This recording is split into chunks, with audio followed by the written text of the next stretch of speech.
How's it going, gamers? We're back. Ow. Last time we got a few important things set up, like this tree farm and this alloying setup.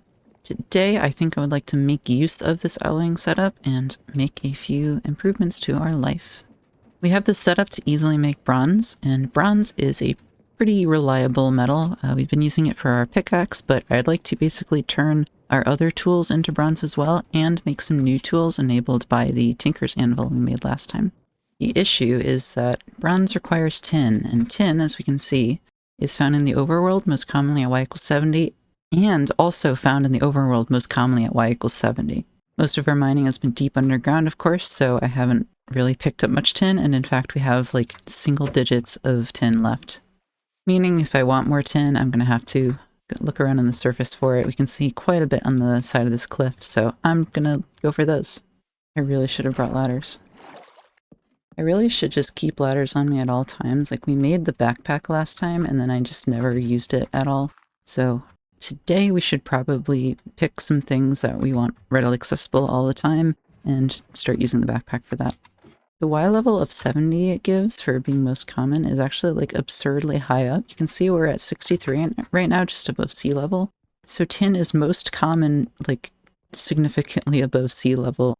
It really makes me feel like I shouldn't be looking in caves for it. I should just be like looking around the side of mountains and stuff.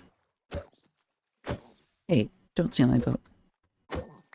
Realistically, based on the automation matrix here, we should be automating limestone and then crushing that for tin.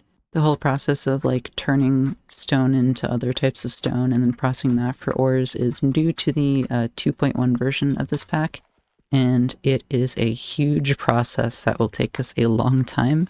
I'm both excited to get to that point because it means like infinite resource generation, but also kind of scared of the logistical undertaking. I really wanted to block this off, but I don't know how I'm supposed to do that. There's so many zombies. Tell me there's like a spawner. There's no way that's not a spawner. I'm digging for it right now. Let's see if I can find it.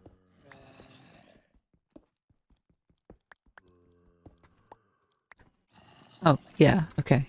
That answers that question. Oh. Okay. Water bucket to the rescue.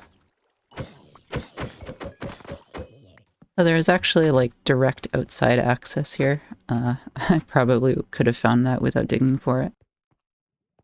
I'm also kind of more interested in the tin here than the spawner loot.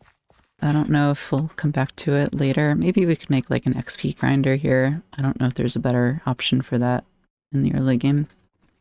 Enough suspense, let's check the loot. Name tag, I guess, is nice. A couple pieces of moonstone. We did find the shimmer, which has more than enough moonstone. Just a bunch of junk. I guess the saddle is cool. Am I gonna ride a horse? Yeah, there is some underwater here. I hate mining underwater, man. I'm gonna ignore it. If I had brought doors, maybe.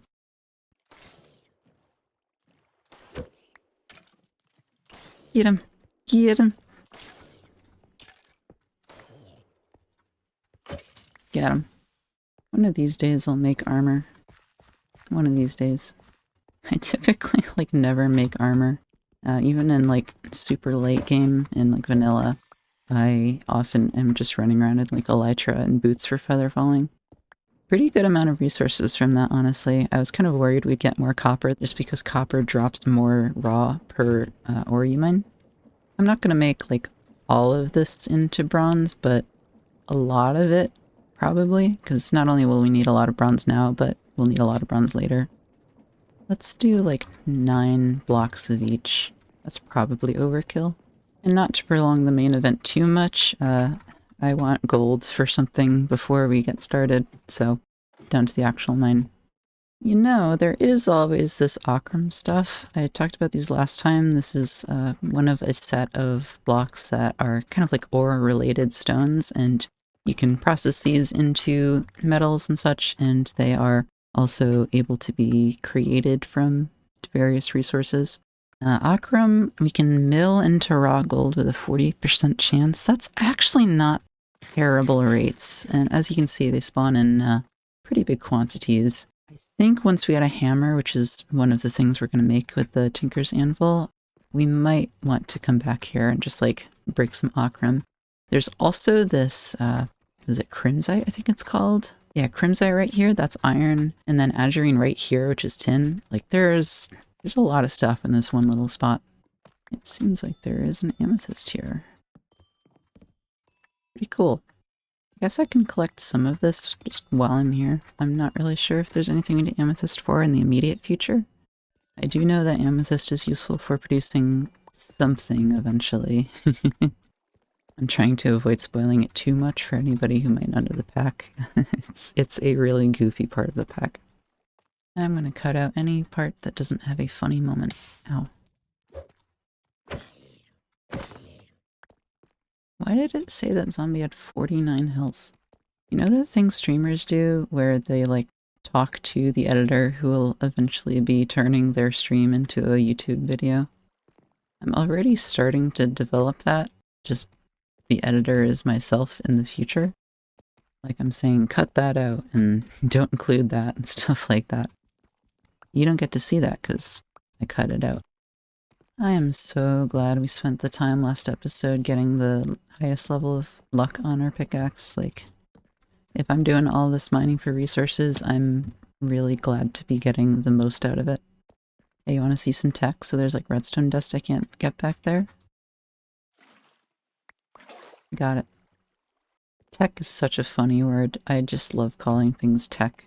Anyway, I have run out of torches and nearly run out of pickaxe durability, so I'm heading back up. Now, I don't know about you, but I would call that a pretty successful mining trip. We only got a stack and 16 gold, which is the main thing I was going for, but we are looking pretty good on resources, I think. I'm going to be attempting to kill 2 birds with 1 stone here, because as well as making casts for our own nefarious purposes, for making tools out of bronze, there's also a quest to just make a bunch of different casts. I've put together all of the ones that we can make right now by casting, and I'm just going to use some of the gold and make some of these casts. Unfortunately, the rubber wood we are farming right now is not exactly supported by a lot of mods, so I am having to use birch wood for these. I guess I could have used like stone, but I don't know. Cast collector. I don't think it's all of them. They're really raining again. In addition, there's a few we can make in the stonecutter here. And that puts us extremely close to finishing this quest. I think the last one here is this wire, which we can get by casting over a wire of some sort. These wires we in turn get from a rolling mill, which we can make right now, so let's do that. We can check the uses on the rolling mill and see what it's able to produce. It's just a bunch of different types of metal in various shapes that are useful for crafting. It's a useful block, but not something we care about too much right now. I'm just gonna use it pretty much once to get some wires and then ignore it for a while. Now we're a true cast collector. Awesome. So the specific tools I think we're going to make right now are an excavator, a sledgehammer, and a broadaxe. So I'll start to get these parts casted up. Remember when the tough binding was like its own part type? I'm going to move these tinker pieces over here because it kind of makes sense to have them next to where we're actually casting. Boy, I sure hope the like 24 blocks of bronze we made are enough. That's not a joke, I actually don't know. These are some really expensive tools. I am going to be making them out of entirely bronze. I think there's just not really another metal that's good enough for them right now. Okay, it was way more than enough. I was being a little bit dramatic. I do remember these bronze large plates costing like 8 ingots per, so I don't know. So let's go over our new toys one by one. They all have a similar theme, and that is doing what the smaller version does, but a lot better and in larger quantities at a time. So the axe chops an entire tree at once. That's going to be nice for like forest clearing. I mean, it's not like we need a lot of wood right now because we have an automatic tree farm. It's a wise oak. I'm sorry for almost cutting you down. The excavator here, you can see already, just digs 3 by 3. Very nice for getting rid of hills. So I might have gone a little overboard with the excavator. Let me just patch these in with dirt so once the grass grows back they won't look too bad. Actually, that can demonstrate the hammer. It's just the same thing as the excavator, but for stone like blocks. So these aren't tools I expect to need like all the time. I think they're perfect backpack material, just stuff we might need occasionally, might not expect exactly when, but it's good to have them available. Now that we have these drawers, I suppose I should replace our provisionary barrels with them. I guess crafting the rolling mill gave us 8 grass blocks for some reason. Can you roll these into something? No. Why does it give you grass blocks? Now there's something down in the caves that I want to grab, but I waited on it because I wanted the hammer. So let me go get that. So coincidentally, right next to the Akram and Azurine and Crimsite I pointed out earlier, there is a bunch of dripstone. And dripstone is important because of a vanilla feature where a pointed dripstone underneath a lava source can create new lava in a cauldron. We are going to need a whole lot of lava, and that vanilla way of generating it is kind of the best we got as far as I know. I wish there was a bit more dripstone. You can mill it for nothing? What? Why are there so many ways to create nothing? Oh. Oh, and if the new tools seem fast to you, I think we can attribute that to the maintained modifier I talked about last time. Each piece of bronze that constitutes a tool adds another level of maintain, so this is maintained 4, and it adds a lot of mining speed to it, but only while it's high on durability. So the more we use it, the slower it's going to get.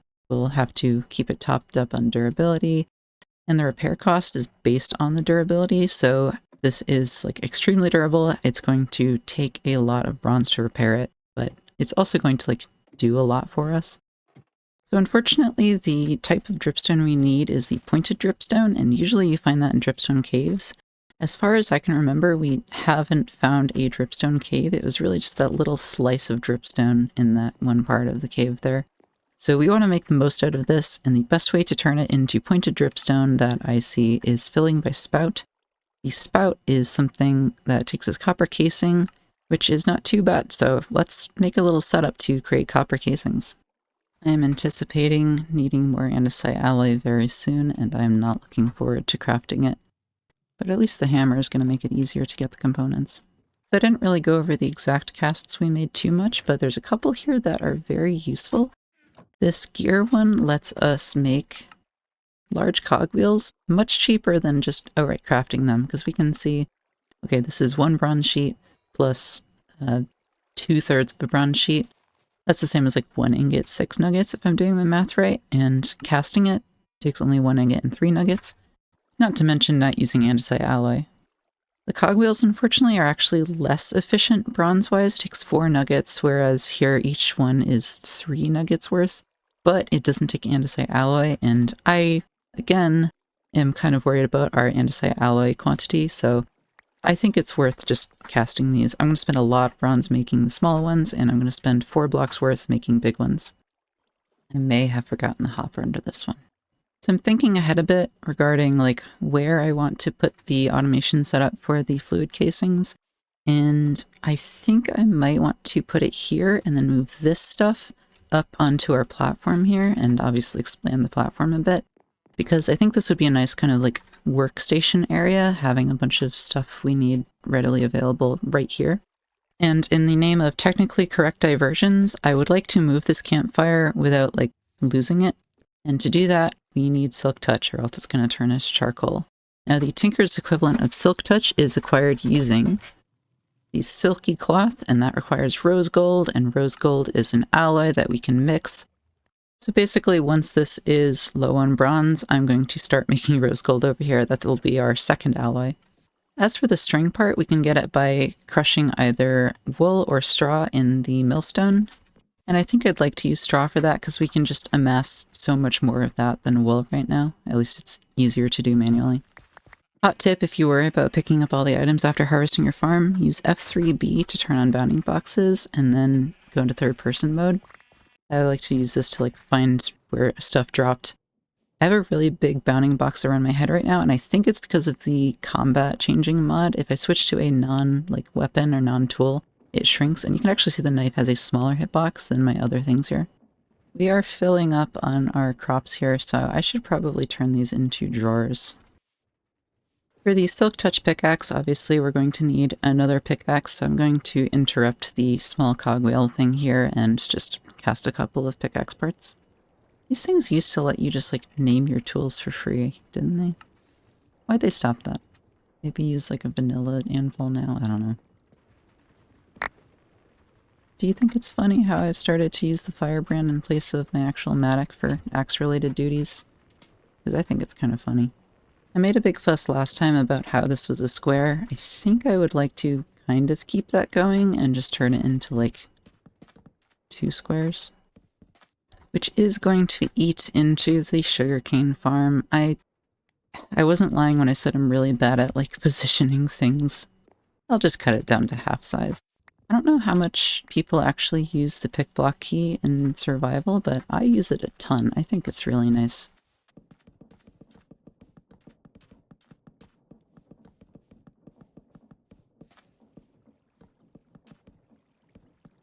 Now, while I am trapped under our deck here, I'm going to expand our water wheel setup a bit, I think. We might as well use the space under here for something, and our water wheels are under the first bit, so it kind of makes sense to me.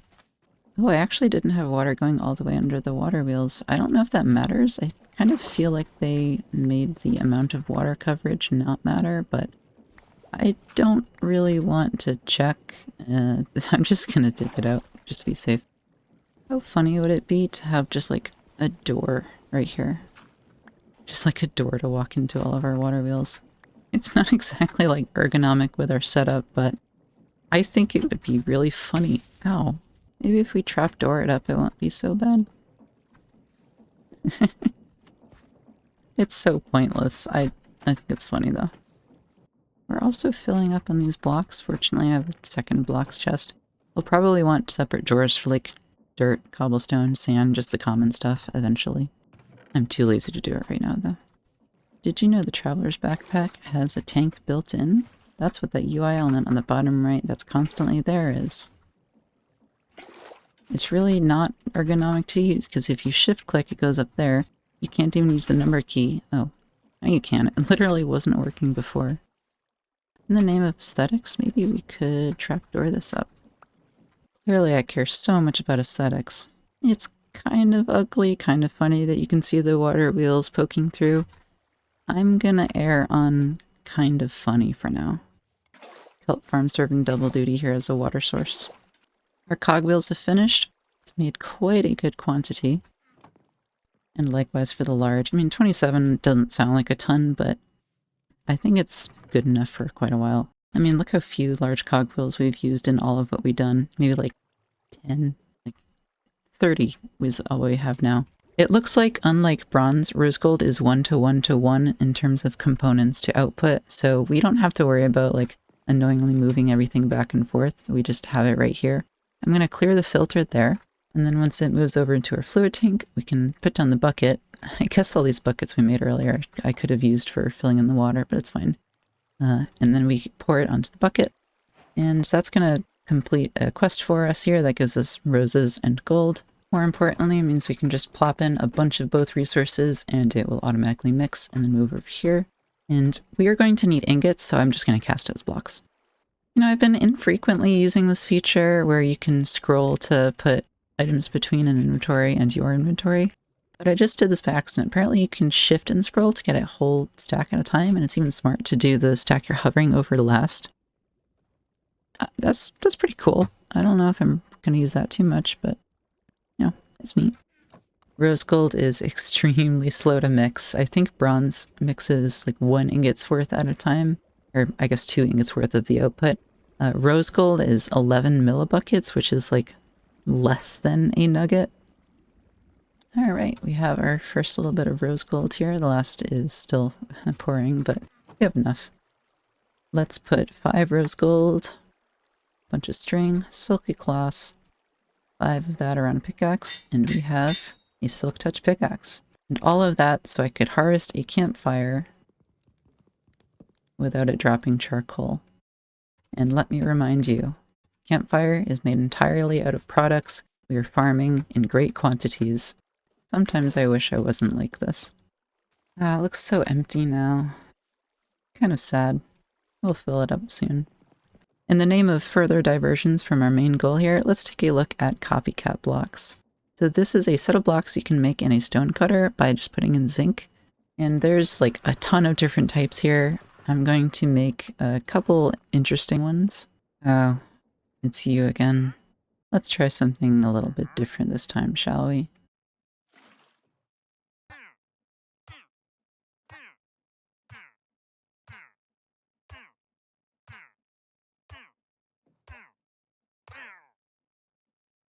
So if you've played older Minecraft mod packs and remember Carpenter's blocks, these copycat blocks are pretty much the same thing.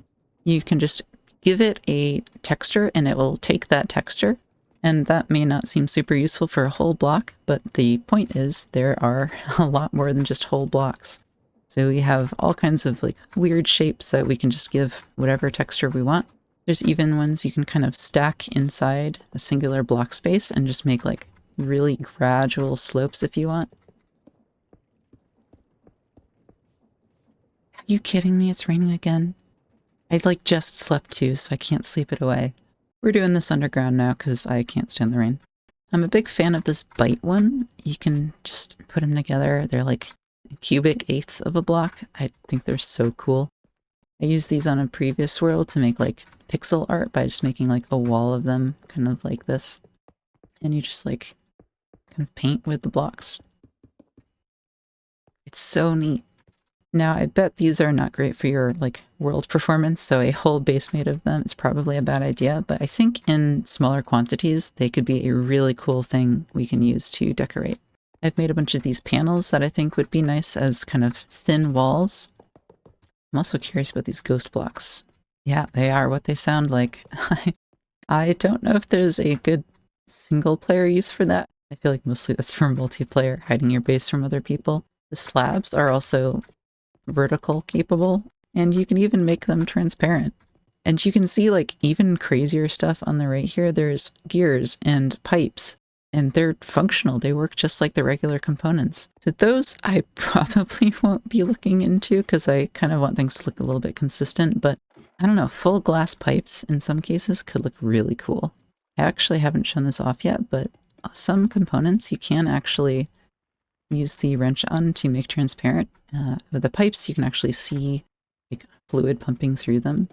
And with the chute, you can see items dropping through. I missed. I don't play sports. There is a quirk of that with the pipes, though, where you can't do it on corners. If you try, it just makes it a straight edge. That seems like a limitation, but trust me, it is actually really important. Let's say I have a series of blocks I want to output into, like just a bunch of cobblestone in a row here to represent that, and I want to have pipes going into that. If I just do like that, it's not going to connect. However, if I make at least every other one transparent, it's all going to output into this row. And that is going to be useful for basically the next thing after we actually use our dripstone here. Remember, everything we've been doing is all for dripstone and lava generation. I get easily distracted. I'm going to keep a special little barrel here for these copycats, just so they don't clog our other like blocks chest here. And while this space here is clear, we might as well kind of finalize it and put stairs on so I can stop jumping on gears to get out. It doesn't quite line up with the windmill, which is going to bug me. As big a deal as I made early on about like making a storage system you're not going to quickly need to move and reorganize, I have a feeling we're going to be moving these chests soon and reorganizing. So in anticipation of that, I'm going to do kind of an ugly thing and just have the stairs like one over just so they line up with the windmill tunnel. It's going to tuck under the chest and look really weird. I thought the rose gold hadn't finished yet, but there's just a bug with this, I'm pretty sure. I don't think that copper's actually in there, or else it would be pumping into the basin. There's also different quantities in each of these, which didn't make sense. And like it made 4 blocks of rose gold, which is exactly how much I put in of the components. So yeah, it's done. All right, finally I slept the rain away. It's clear skies for now. I also wanted to expand this to include lava as well as the water and fire we had before. I'm a little worried about things burning down though, because it's a wooden platform. So I'm going to add to our game rule changes here. I'm going to add fire tick.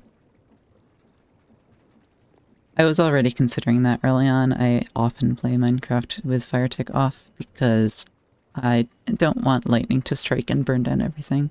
I kind of half have a feeling that rubber is immune to burning anyway, because it just is so unlike other woods in a lot of ways, but I don't want to test that, really.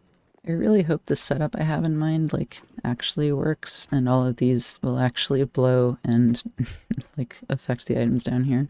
I'm trying to, like, sketch this out before I commit to any specific logistics for getting power up here. I hope it's possible to make this look nice while also being freestanding. It's gonna be a challenge, but I think I'm up to it. I've been kind of fretting so much about our andesite alloy supply, but we can do the more efficient way of making it right now. It's just using a mixer. You get 1 ingot per each 3 of these, which is 3 times as efficient as the original crafting recipe. So honestly, I'm kind of glad we're this low because it means we didn't overcraft before getting to the mixer stage. Well, that's not really true, is it? I made like a stack early on. Yeah, I kind of overcrafted.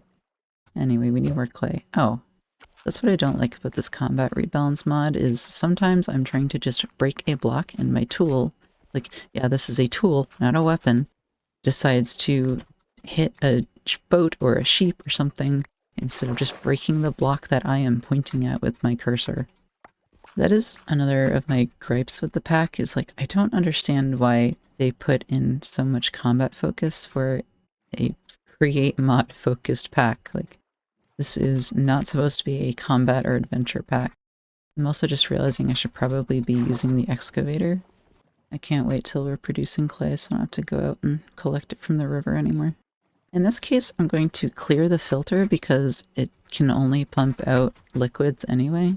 Check this out. This is why I love encased chain drives. I'm using them on like alternating axes to power our first couple of machines. Although it's really slow, like it's coming straight from the large water wheels, I still haven't done the trick I keep alluding to speed them up. Why don't we go do that now? Because like it's going to be dangerous to speed up the entire system later while a bunch of stuff is connected to it. Right now, all we have connected to it is this setup and this stuff. So it's the perfect time to do it. So the trick I'm going to do in this little space here, it's extremely goofy. So there is kind of a quirk with the way Create Mod handles matching elements of different speeds together, where they will take the highest speed in the system, and everything will just be sped up to that. Now recall that larger water wheels are a bit slower than smaller water wheels. We can speed up the large water wheels by just attaching a small water wheel. And now all of this is going to be faster. Let's actually do a test here. Right now at the faster speed, the mixer is 256 stress units. If we take out the water wheel and go back, it is at 128. So we can actually see there that it's speeding it up by a factor of 2. Oops. So the stress unit cost of Create machines is based on the speed they're going. And we are producing the same amount of stress units by having that extra water wheel, not counting whatever is added by that water wheel. However, our machines are going to be taking like twice as much power. I think it's a worthwhile trade-off though. I'm going to attach a stressometer down here, just probably a permanent fixture, just so we can keep an eye on our power output. Unsurprisingly, with all those extra water wheels, our power is pretty good. And remember that this is still a self-contained system compared to the tree farm windmill here. I like to keep things separate when it makes sense to keep them separate. So this is probably going to be like our main kind of workshop supply, and smaller individual things might have their own supply from a windmill. When we get to making like super large factories, we'll probably start to consider like larger scale power generation and have whole factories on a single power source. That might be like steam boilers after we reach the moon, but I might want to do a lot of that automation before we get to the moon, so we might just have to make some more windmills or water wheels. Or something even funnier. Anyway, our andesite alloy is done. I should probably make more pretty soon, but I don't have that much andesite left, and I didn't feel like going on yet another distraction to collect it as fast as it would be with our new hammer. So as much as I would like to put a gearbox here and have shafts up going to power the encased fans, we can't because the panels are here, and I would like to keep the panels there. So let's just use our friend the encased chain drive again. And oh no, how are we supposed to take power from over here and power all of these with it? This is how. I hope it is coming across how much I like the encased chain drives and why I like them so much. This is our setup. I'm pretty happy with how it came together. I mean, this part's sticking out just because that's coming from the water wheels. We could actually make it flush just by moving it in like this, making this vertical, chopping that out, having to get rid of that rubber trapdoor. It's a little sad. I mean, it's exactly what I didn't want to do with the panels. Maybe in this case it's okay. That does spin things around the wrong way for those. Well, let's just do an easy thing and put a gearbox on. We can use some casings to make it look a bit nicer. It even connects up here. That's so nice. I don't want to fill this in too much. I kind of like the skeletal look, being able to see all the little components. I would rather just see it. Maybe we could use glass. We don't have a ton of glass, so let's let's use our new setup. I'm still not really sure what kind of aesthetic or block palette we want for this place, other than I'm using rubber because we have a lot of rubber. I'm liking our little workshop area. I'm not really sure what the next things we'll add to it will be, but I'm thinking we will probably want more space. So I might expand it out this way, just like we expanded out this way, just in kind of a square pattern. That will mean moving the kelp farm, but it's been producing a lot of kelp for us, so I don't think we'll need to set up another one anytime soon. Oh yeah, I kind of forgot the drawers maintain their stuff when you destroy them. Can you wrench them? You can just wrench them. Alright. The drawers are pretty nice. Maybe we could have, some kind of stacks of drawers to hold resources we get a lot of. Might want to, sort them later, but for now I'll start with just the basic blocks I was talking about earlier. Later on, I'm sure we'll just have, an entire wall of drawers for our metals and gems and other ore resources. I guess we can do slime. We have a decent amount of slime. I think that's kind of everything I want to have drawers for right now. I have specific drawers near the farms for resources they're making. I would rather have them there so I don't have to carry a bunch of stuff all the way back. Maybe there's more than I can pick up at a time. I'd rather just have the drawer right there to deposit. Soon enough we'll turn these into automatic farms. Maybe. I haven't turned our plank chest into drawers because having it 2 blocks wide is kind of important for our logistics right now. I could just have a drawer there and then use a buffer to take it out and put it there, but I think I'd rather just leave it a double chest for now. There's not really a reason to change that one. I kind of wish that the lumber axe could do 3x3s on wood resources, just like the excavator and hammer for their specific types.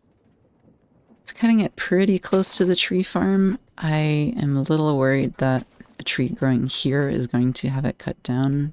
So I'm going to put a log there and see what happens, and also disconnect that just in case. Oh no. Okay, maybe it can just be L-shaped. Not because I'm going to take the L, but because having asymmetry is nice. Asymmetry makes for good designs. Just to check up on our tree farms backup, this drawer is full. It goes up to 2048. It's still in the buffer stage, but that means this is going to start filling up soon. And these two are getting up there, especially the saplings. The plates and planks are also full, but the charcoal and rubber aren't really close. So if we increase production on these, it will kind of alleviate the problem, but what we really should do is upgrade the drawers. Unfortunately, even the most basic upgrade takes sturdy sheets, which are obsidian, which we're not producing quite yet. So I guess I'm just going to take some of our blank shores and do what we can to avoid the problem for now. Like, it's not a permanent solution, but I think the permanent solution we have available is just voiding excess items, which we don't even really have the tools to do because we don't have, like, a threshold switch. And also, I don't like doing because I am kind of a hoarder, I guess. Wait. It does that sometimes? Is it only when they're vertical? Does it chop wood-like blocks when they're vertical? I'm stuck, aren't I? Door. Thank you, door. Yeah, I guess it does chop them sometimes. Do they have to be kind of vertical? Maybe it's just in the exact, like, vertical column. Which seems strange because... Man. But then, like, it must use something different for these larger trees, because those have all kinds of weird branches going off to the sides, and it still knows how to chop them down just fine. I don't know. I wish I could harness this power for other uses. Hey, do you forgive me for trying to chop you down earlier?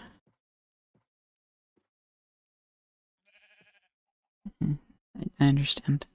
As funny as it is to see the water wheels moving through the trapdoors, I think I might change them out for stairs. I'm just not sure if I want them to be upside down stairs or upright stairs. I kind of like the upright for covering the bottom part, but we might be able to use the fact it doesn't for something like intentional, like we put lighting under there. Not that I know what kind of lighting block we have right now. It's not like we have glowstone. Yeah, I think I'll go for the upside down stairs, which means removing all of the trapdoors we put in place.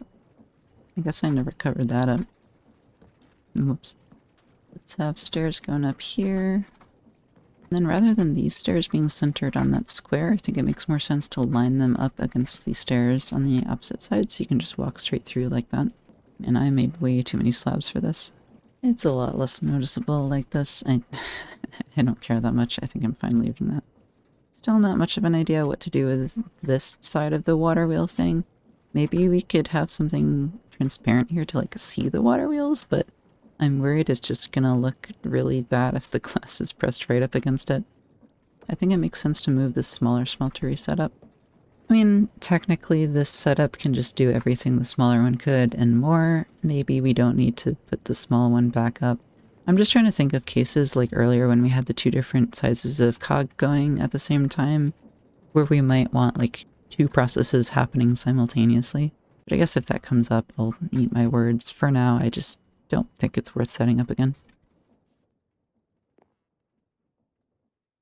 Hey, why did that stop making sound? There's still sound over here. Why isn't the chest making sound anymore? It's just this chest. It's just that one chest. I broke it somehow. Thinking about like walk flow, maybe what we actually want here. That's gonna go down, I guess. Maybe it can go down to the level of the tunnel. That would also mean we don't need the ugly staircase to the water wheel door. Looks like we ran into an underwater tunnel. Huh. I'm so glad we made these tools today. They're just so nice. So now it's a straight shot from the tunnel, and the door is right there. It does mean we're going to need a staircase in this way. I'll probably want to reorient the staircase I made up there. It's so surprising to me that even in this pack with so much technology and so many like more efficient ways of crafting vanilla things, there's no stonecutter equivalent for wood stairs. I thought like the saw would do that. Like if you're not familiar in vanilla, you can get 4 stairs per 6 blocks for any kind of stair. But for stone ones specifically, you have the option of using a stone cutter, which gives you 1-to-1. Every single like solid block you get gives you 1 stair. But non-stone cutterable blocks, which is to say like wood, just doesn't have that available, and it's kind of annoying. I mean, I guess wood is easier to farm I mean, if you want to be technically mathematically correct, every 6 blocks you put in should give you 8 stairs, just in terms of like volume, but I think there's good reasons why it wouldn't do that. I was almost thinking we could just have the stairs go up straight from that and to this level and maybe have like a smaller platform there, but I think it's kind of nice to have this little landing at the ground level. I think that's good. I think that's good. Why did I say that twice? Just as a minor aside, I guess, I think recording and editing this series has made me both more self-conscious about my speech and my speech patterns, but also I found myself surprisingly, like, not self-confident in some ways. Like I used to be really self-confident about my voice, and I'm not really struggling to just listen to it for hours when editing, and that kind of surprised me. I'm kind of proud of myself for that. Maybe we can have like a bridge across the tunnel here. Yeah, I think that's nice.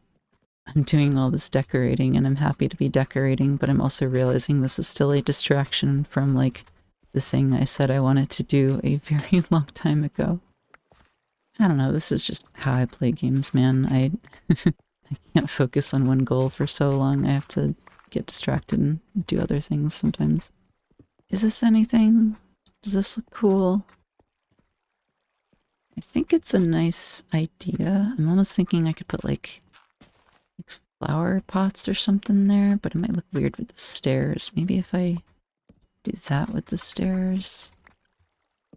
But then I'd want to do it like that on all the way up. I worry that's going to be kind of annoying. Like, I'm going to try to go at it like this angle and just run into some weird stuff. I think for allowing me to have flower pots or whatever there, it's kind of worth it. Are there any fun flower pots? Yeah, let's check out these flower boxes. Unfortunately, they're only of the vanilla wood type, so I can't make nice rubber ones.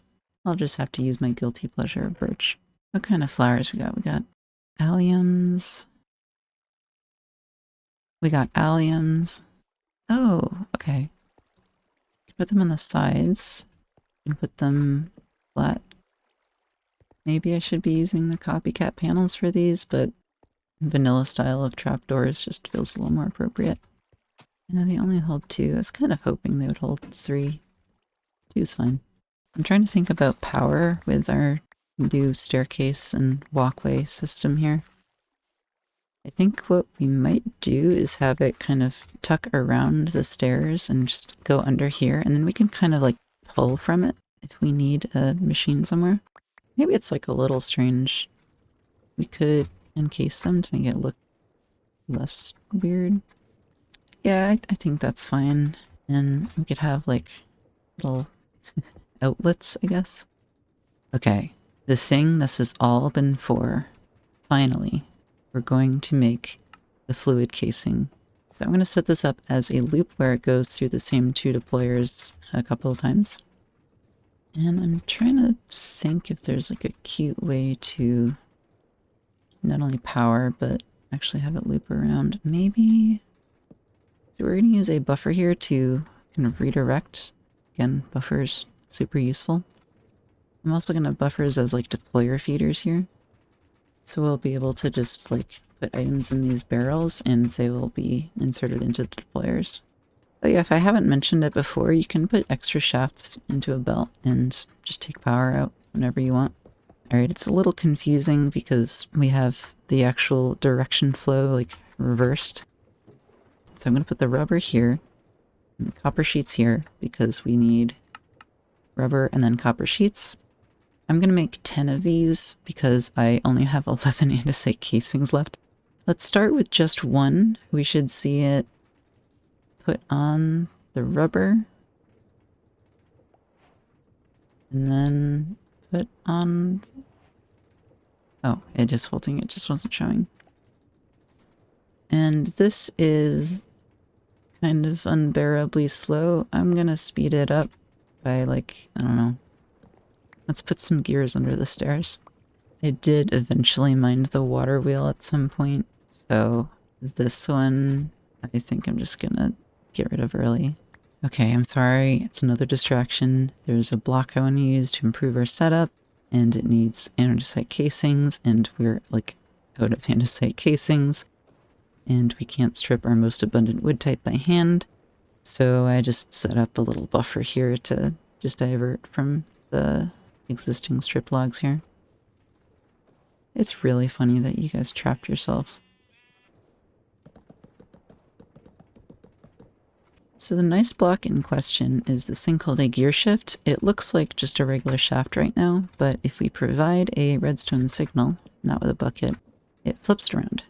So we could have used it in a case like this where we had a gearbox here just to invert the signal. Although in this case we would have needed somewhere to put a redstone source. I think this is a valid use for a gearbox just for aesthetics. But for places where we care less about aesthetics, these are cheaper than gearboxes, so it's worth making. And just for space, I'm going to move this another block or two out. I'm sort of envisioning this space here as like a kind of workshop floor kind of thing.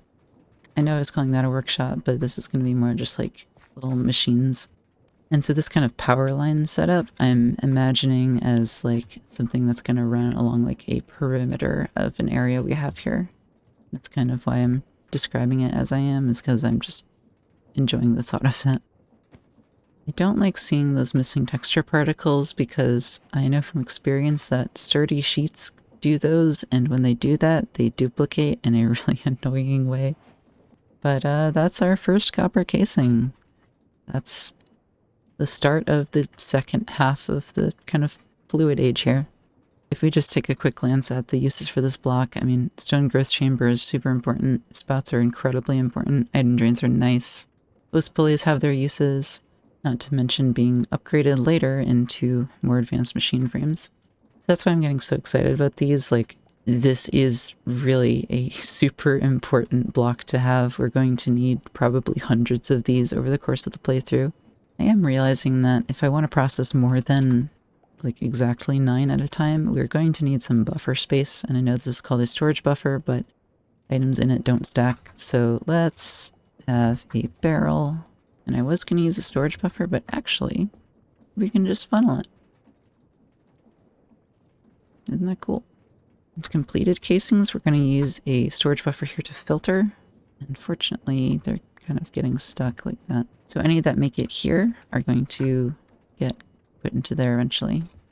And I guess if I'm using a barrel here, I might as well just avoid the storage buffer and just use a funnel like that. You have to be kidding me. And that would also allow me to compact this by moving all this stuff over. I'm like too obsessed with just making things nice and compact. Oh, it's such a cute setup. I like this setup. It's nice. Okay, at least I was able to like immediately sleep the rain away. I am really happy with this setup. I think this is like a really cute way to do things. I'm trying to keep these buffers kind of generic for now because there are going to be other types of automated processing later that I might want to just use this for instead of making separate ones for. It's kind of a problem I have where I try to make a singular multi-purpose setup instead of just accepting that despite the material cost and the space cost, it would just be so much easier on me if I make separate processing lines for the different things that required sequences like this. Trying to think about like walkability again. I'm gonna put another staircase just opposing the first one like that. I'm not really sure how this part's gonna work out. Maybe I could have a staircase down there that comes to this level. I like to think about that kind of thing, like walk flow and the shape of things and how they connect in a base, but I will make no illusion that I'm any good at it. I just like to think about it. You know what I almost forgot? This whole setup for copper casings, everything we did to get to this point, clearing this area, moving that stuff over there, making this setup, that wasn't our end goal for today. There was something else this was all for. And then something else that was for. The Chekhov stone that's been in my inventory the whole time.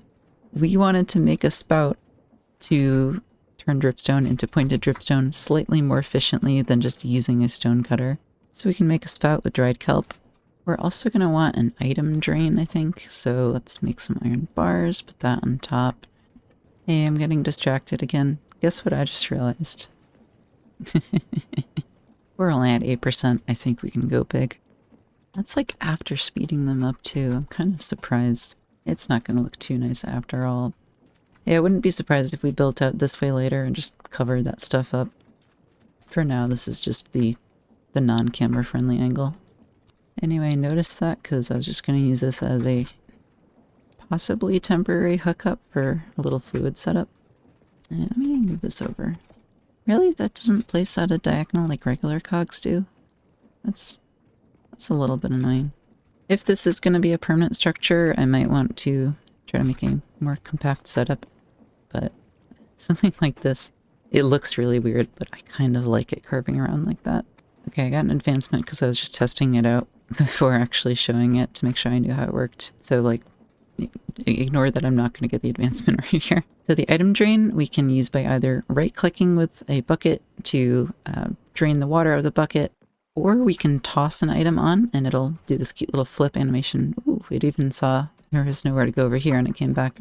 We have it pumping up to the spout, and the spout, we can put something on the depot under it, and it spouts out water.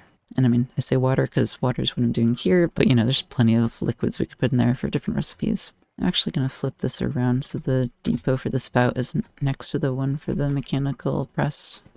And hey, let's make that transparent just because we can. This chest is still broken, by the way. I hope it's fixed when I relog, but otherwise, I have a feeling we're going to not have these chests for very much longer anyway. So realistically, when we're making this pointed dripstone, we don't want to do it one bucket at a time. We would want to pull it from an infinite source, and I'm thinking we could actually use this fluid valve that earlier I said I never use. So I'm thinking first we need to flip that around. Second, we could have an infinite water source that the pump is able to pull from, and we can turn it on and off with a fluid valve. Little collector. Oh, don't take it now. Ugh. Okay, let's... Okay, can I make this? Oh, I'm so good. I can't get it now. So a pipe hooked up to an infinite water source and pumping out is going to actually use it as an infinite water source, which is pretty cool. So now if we put our whole stack of dripstone on there, it should turn it all into pointed dripstone. Now I kind of forgot to put in the valve thing I mentioned. Oh, this doesn't take redstone, does it? How does this work? Okay, if this works, this is going to be really cool. So I hope this works. If I just hand crank, yeah, it just flips it. Oh, maybe shift right click flips it back. Okay. Kind of wish I could just use a lever, but that's also cool. So what I bet we could do is have a gear shift like we were just using over there and have a lever attached to that flips the direction of this. That feels super unnecessary, but also I really want to do it. I just hope I can find a setup that works here, because it's kind of tight. I might have to dig into this a little bit. Which, I guess if I'm really making this a permanent feature, it doesn't matter too much. It's not like the nicest looking setup, but I think it's a cute little thing. I'm happy to be able to fit it into 3x3, even if this water source is a little strange. I'm just trying to think how to have the lever. I think the realistic thing is going to be I should invert it again. Maybe we could just like pull from over here. Yeah, I gotta get toolboxes set up. I thought I was going to do toolboxes today and then I never did. Get your back. Just in the interest of variety. Give me boots this time? Uh-oh, these are going in reverse. That must have happened when I did these gears. Whoops. I guess I've kind of given up on making this area look entirely nice. Oh, that's still in reverse. I'm fretting about how to fix this. The answer is literally just use a regular shaft again. I'm setting this whole thing up, having like the optional infinite water source. I actually don't know how often I'm going to need that. I'm kind of just doing it because I think it would be cool. Oh, can you not? Oh, use a copper casing. I bet use a copper casing. Yeah. Doesn't really match the wood, but it's fine. And in fact, I might not want to do that after all. I'm especially not sure about this infinite water thing because I'm not sure how it's supposed to drain, because once there's water in that, flipping the pump the other direction isn't going to like drain it. It's not going to empty it. I'm not sure how you get rid of fluids, really. Yeah, that would do it. Is that gear shift being reached by the lever? I don't think it is. Yeah, it definitely wasn't lighting up. I could just like lean into the components being part of the floor and just do it like this. We can actually save the gearbox here by changing that and then just doing that. Not that. That. And that also lets us bring this over to power that. Hello? So just a little quirk about the create pumps. I believe they can't take from infinite water sources where the block the pump, or the pipe rather, is looking at is waterlogged, but they still work if you waterlog other blocks kind of next to it, and to those kind of creating the infinite water source. So I'm going to use that to make that a little bit nicer looking. It could be worse, all things considered. There's gotta be better ways to rig all this up, but this is what I have ended up on after like organic experimentation. And organic experimentation does not sound the way I intended it to. I actually don't have anything to like test this on right now. I guess I can try flipping that on. Yep, that's bringing the water up. Now I don't have a way to get rid of the water. This might be a little dangerous if fluids don't work the way they do in kind of real life. And by fluids, I mean like pressure. So yeah, even when the valve is like enabled, it isn't able to push that way. But if fluids work in the game like they do in real life, this should work. It should see like, I can't push down there, so I have to go off to the side. And it looks like it did. And if I flip it around the other way, it should just kind of ignore that. I guess I should test with a fluid other than water to test it out. Just so I can make sure like nothing's getting destroyed. Should get a full bucket of lava here. And it looks like it. That's kind of neat. I'm glad I thought of not only the fluid trash can in general, but also how to rig it up based on real life, like, fluid principles. Alright, I know I am especially messy with my organization, but our create mod chest has filled up. I'm gonna have to start using the large chest above it. Part of the reason I'm kind of expecting to need to upgrade the setup soon is just to make better chests. Like, we're just using regular chests right now, but there's the copper chest, there's different upgrades like the rose gold chest, and we actually can't make rose gold because we haven't done the obsidian stuff yet. That's the next thing. That's probably the next thing we automate because that's what the dripstone's for. Okay, I'm taking a peek at the quest book. We apparently haven't gotten 5 silky cloth. I think I'm just gonna make 5 more because I'm sure we'll need a second silk touch tool at some point. It's just kind of annoying it didn't register. I might have done it in like a slightly weird order, but I'm not really sure how because I definitely made the ingots and the silky cloth like after I had picked up this bucket.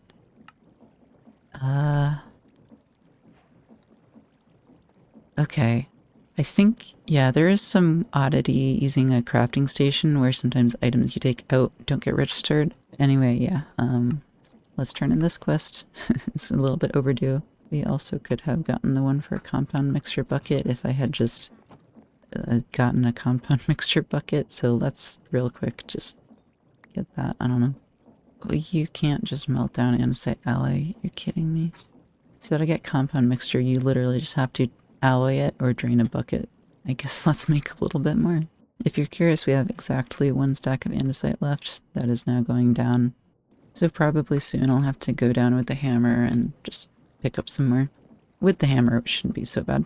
Once we get a bucket's worth, we can pour it in.